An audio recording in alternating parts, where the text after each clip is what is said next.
میں ہوں واجد نواز ڈھول اور آپ دیکھ رہے ہیں سانول نیٹ ورک۔ آج ہمارے ساتھ گفتگو کے لیے اسٹوڈیو میں موجود ہیں صاحبزادہ محمد حفیظ اللہ شاہ ہاشمی اور محمد صفت الحسنین ایڈوکیٹ صاحب۔ آج ہم جن موضوعات پر تبصرہ کریں گے ان میں حلقہ پی پی 92-93 میں بنتے ٹوٹتے اتحاد، نئے سیاسی چہرے، مسلم لیگ نون کا ٹکٹ جو ہے کس پارٹی کو ملتا ہے، کس گروپ کو ٹکٹ ملتا ہے، کون آزاد حیثیت سے الیکشن لڑنے جا رہا ہے، لاہور میں کیا کھچڑی پک رہی ہے، اور پھر کلور کوٹ جھنڈا والا کی سیاست میں کیا ہونے جا رہا ہے۔ جی حفیظ اللہ شاہ صاحب، یہ بتائیے گا کہ فنان خیل اور حسن خیلی کے اتحاد کی باز گشت چل رہی ہے، اس میں کتنی صداقت ہے؟ بسم اللہ الرحمن الرحیم۔ واجد بھائی، چونکہ جیسے جیسے الیکشن کے دن قریب آ رہے ہیں، جوڑ توڑ کا سلسلہ جاری ہے، اور لامحالہ ہر جماعت یہ چاہتی ہے کہ ہمارا امیدوار ہو۔ بالخصوص چونکہ مسلم لیگ نون ایک ملک گیر جماعت ہے، بڑی جماعت ہے، اور تحریک انصاف یا پیپلز پارٹی، ان لوگوں کی خواہش ہے کہ ہمارے ٹکٹ پر ہی لوگ الیکشن لڑیں۔ اب چونکہ اس وقت تحریک انصاف کے جو معاملات ہیں وہ کلیئر نہیں ہو رہے،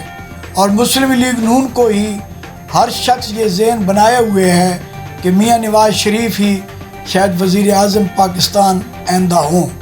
تو اس سلسلہ میں مسلم لیگ کا ورک تیز ہے اور وہ ہر حلقے میں اپنا امیدوار کھڑا کرنا چاہتے ہیں۔ اور اس سلسلہ میں چونکہ ضلعی پریزیڈنٹ مجید خان خنان خیل ہیں، جو اعلان کر چکے ہیں کہ NA 91 اور PP 99 سے وہ الیکشن لڑیں گے۔ اس صورتحال میں امیر محمد خان حسن خیلی، جو کہ پہلے 2 دفعہ ان کے اتحاد کے ساتھ الیکشن لڑ چکے ہیں اور کامیاب 1 دفعہ ہوئے ہیں، 1 دفعہ نہیں ہو سکے، پھر انہوں نے تحریک انصاف کے ٹکٹ پر الیکشن لڑا اور پھر کافی عرصہ ان دنوں میں روپوش رہے۔ اب اچانک منظر عام پہ آئے، ضمانتیں کروائیں اور تحریک انصاف کو چھوڑنے کا اعلان کر دیا۔ اب دیکھنا یہ ہے کہ 2 پارٹیاں ہیں کہ وہ کس پارٹی کی طرف جانا پسند کرتے ہیں۔ ایک تو جو پاکستان تحریک انصاف کو لوگوں نے جنہوں نے چھوڑا ہے، استحکام پارٹی ہے، جو ایسے سمجھے کہ نمانی گروپ ہے۔ اب دوسرا پاکستان مسلم لیگ ہے، جس کی قیادت مجید خان خنان خیل کے پاس ہے۔ اب تیسری چیز جو ہے وہ ہو سکتا ہے آزاد حیثیت سے مستی خیل کے ساتھ بھی الیکشن لڑ سکتے ہیں، لہٰذا ان پر دباؤ ضرور ہے مسلم لیگ کے حوالے سے کہ وہ فوری طور پر مجید خان خنان خیل سے اپنے رابطے بحال کریں اور ان کے ساتھ بیٹھ کر معاملات طے کریں اور مسلم لیگ کا ٹکٹ لیں۔ اب کہاں تک یہ معاملات کامیاب ہوتے ہیں، وہ کیونکہ 3 پینل اس وقت وہاں پر ہیں، ایک خنان خیل پینل جو مسلم لیگ کا ہو گیا، ایک ثناء اللہ مستی خیل پینل، ایک نمانی پینل۔ اب کس پینل کے ساتھ جاتے ہیں یہ جلد ہی وقت بتائے گا کہ وہ کیا اعلان کرتے ہیں۔ جی صفت الحسنین صاحب، آپ یہ بتائیے گا، اب اس وقت جو ہے جو سیاست کی نبض ہے اس کو بڑی اچھی طرح جان چکے ہیں، اور آپ سمجھتے ہیں کہ کیا ہونے جا رہا ہے یا موجودہ کیا کھچڑی پک رہی ہے، اس پہ آپ کی نظر بھی ہے، تو آپ یہ بتائیے گا کہ ڈھانڈلہ گروپ کے مسلم لیگ نون میں جانے کے فیصلے میں جو ہے تاخیر کیوں ہو رہی ہے؟ دیکھیں، میرے جو انفارمیشن ہے، جو مطلب ہمارے جو سورسز ہوتے ہیں ان کے مطابق جو عوامی خدمت محاذ ہے، یہ کسی ایک شخصیت یا کسی ایک گروپ کا نام نہیں ہے۔ اس میں چینا گروپ بھی شامل ہے، اس میں مستی خیل گروپ بھی شامل ہے۔ تو آپ جب مختلف قسم کے لوگوں کو ساتھ لے کے چل رہے ہوں تو وہاں پہ دیر کا ہونا کوئی اچنبھے کی بات نہیں ہے۔ دوسرے نمبر پہ جیسے آپ فرما رہے ہیں کہ مسلم لیگ نون میں جانے کی جو مجبوری ہے وہ کیا ہے، تو میری انفارمیشن یہ ہے کہ غضنفر اقبال چینا صاحب جو ہیں، جو کہ منکیرا سے عوامی خدمت محاذ کے کینڈیڈیٹ ہیں اور بڑے اسٹرانگ کینڈیڈیٹ رہے ہیں، ان کا رجحان مسلم لیگ نون کی طرف کم ہے۔ اس کی وجوہات میں جو بڑی وجہ ہے وہ یہ ہے کہ نیچرلی کیونکہ ڈھانڈلہ خاندان کی، خاص کر ظفر ڈھانڈلہ صاحب کی جو رفاقت رہی ہے نون لیگ کے ساتھ، وہ بہت عرصہ سے ہے۔ اسی کی بنیاد کے اوپر ضلع بکھر میں پہلی دفعہ وہ سینیٹر بھی منتخب ہوئے ہیں، ان کا بہت بڑا اثر رسوخ جو ہے، اگرچہ انہوں نے ابھی تو نون لیگ چھوڑ دی ہوئی، لیکن ابھی تک ان کا اثر رسوخ جو ہے وہ خاص طور پر میاں صاحب کے ساتھ وہ کافی ہے۔ اب اگر ڈھانڈلہ خاندان مسلم لیگ نون میں شمولیت اختیار کرتا ہے یا عوامی خدمت محاذ نون لیگ کے ٹکٹ پہ الیکشن لڑتے ہیں، تو جو غضنفر عباس چینا صاحب کی مونوپلی کہہ لیں آپ اس کو، ان کا اثر و رسوخ کہہ لیں یا ان کا جو ہے نا شخصیت کا روب کہہ لیں، تو وہ کم ہوتا ہے۔ ایک نیچرل چیز ہے کہ اگر میں کسی کے ساتھ شامل ہوں گا اور میری شخصیت کا ان کے ساتھ تعلق ہے تو میرے گروپ والے جو ہیں وہ میرے زیر سایہ آ جائیں گے، چاہتے نہ چاہتے، زیر سایہ کہہ لیں یا اثر و رسوخ کے تحت کہہ لیں یا جو مرضی آپ اس کو نام دے دیں۔ تو یہی چیز ہے کہ اگر ڈھانڈلہ خاندان نوانی گروپ کی طرف نکل جاتا ہے یا پھر عوامی خدمت محاذ آپ اس کو کہہ لیں کہ کہیں چلا جاتا ہے۔ سبط الحسنین صاحب، کہیں یہ فیکٹر تو نہیں ہے کہ وہ عطا تارڑ کے خلاف ملک غضنفر عباس چینا اور عامر عنایت خان شاہانی کی طرف سے ایک بیان حلفی بھی ان کے خلاف جمع کروایا گیا تھا، تو کہیں وہ فیکٹر تو نون لیگ میں غضنفر عباس چینا کی شمولیت یا جانے میں رکاوٹ تو نہیں ہے؟ جی بالکل ہو سکتا ہے، جی بالکل ہو سکتا ہے، یہ فیکٹر بھی اس میں مجھے نظر آ رہا ہے، لیکن جو ابھی تک جو اطلاعات ملی ہیں وہ یہی ہیں کہ ان کا اثر رسوخ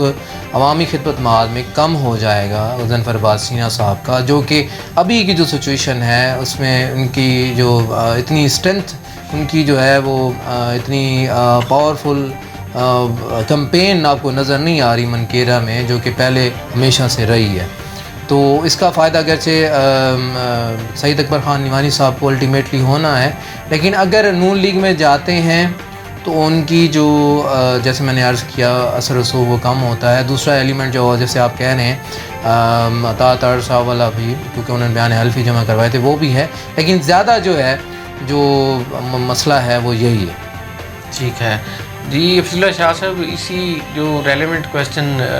سبط الحسنین صاحب سے پوچھا ہے تو وہ ایک اسپیسیفک گروپ کے حوالے سے پوچھا ہے، آپ کے پاس کیا اطلاعات ہیں کہ مسلم لیگ نون کے جو ٹکٹس ہیں ضلع بکھر میں کسے ملنے جا رہے ہیں، کون کون امیدوار ہیں، کس کا قرعہ نکل سکتا ہے؟ ابھی کچھ دیر قبل میری مسلم لیگ کے حکام بالا سے بھی اور ضلعی صدر سے بھی بات ہوئی ہے، تو ان کے مطابق کہ بکھر کی 7 سیٹوں پر فیصلے ہو چکے ہیں اور چند ہی دنوں میں اعلیٰ قیادت اس کا اعلان کرنے والی ہے اور وہ فیصلہ ہو گیا ہے کہ کس کو کس سیٹ پر ٹکٹ دیا جائے گا، اور میرے ذرائع کے مطابق ڈھانڈلوں کو اکاموڈیٹ کیا جائے گا، کیونکہ آلریڈی نعمانی جو بڑا گروپ ہے وہ ایک جماعت کے ساتھ منسلک ہے، تو اس طرح یعنی جو ڈھانڈلہ گروپ ہے انہیں ہی مسلم لیگ کے ساتھ منسلک کیا جائے گا۔ اب مجید خان کے حلقے میں وہ کس سے ایڈجسٹ کرواتے ہیں اپنے ساتھ وہ ان کا مسئلہ ہے، کیونکہ ڈھانڈلہ گروپ کا 4 سیٹوں کا جو مسئلہ ہے اس پر بقول ان کے اور بقول یعنی قیادت کے مسلم لیگ کی کہ معاملات طے ہو چکے ہیں، یعنی 2 بکھر کی، ایک منکیرا اور ایک ایم این اے کی بات کر رہے ہیں، ایک ایم این اے کی بات، 4 سیٹوں پر، یعنی اس ایریا کا فیصلہ ہو چکا ہے اور اس پہ ابھی ورک جاری ہے۔ سبط الحسنین صاحب، PP 92 میں ڈھانڈلہ گروپ کے ساتھ اتحادی امیدوار کون ہو سکتا ہے؟ دیکھیں ماجد بھائی، 2 امیدواران PP کے لیے PP 92 کے لیے نام آ رہے ہیں، ایک کا نام نعیم اللہ شاہانی صاحب ہیں اور دوسرا جو ہیں ظہیر احمد اتراز صاحب ہیں۔ تو ظہیر احمد اتراز صاحب کے لیے ڈھانڈلہ خاندان کی تھوڑی سی جو ریزرویشن ہیں وہ یہ ہیں کہ نعمانی خاندان کے ساتھ لمبی رفاقت کی وجہ سے جو NA کا ووٹ ہے PP 92 پہ، اگر ظہیر احمد اتراز صاحب آتے ہیں تو NA کا ووٹ لامحالہ رشید اکبر خان نعمانی صاحب کو ڈلے گا اور وائس ورثہ، جبکہ نعیم اللہ شاہانی صاحب کا جو ووٹ ہے وہ NA کے اوپر لازمی طور پر ڈھانڈلہ خاندان کی طرف جائے گا۔ تو دونوں سچویشنز جو ہیں وہ آپ کے سامنے ہیں اور ڈھانڈلہ خاندان اس بارے میں بھی سوچ رکھتے ہیں کہ کیا کرنا ہے۔ شاہ صاحب، PP 92 اور PP 93 ضلعی سیاست کا محور بنے ہوئے ہیں، اسی پہ تبصرے ہو رہے ہیں، اسی پہ لکھا جا رہا ہے، اسی پہ بولا جا رہا ہے،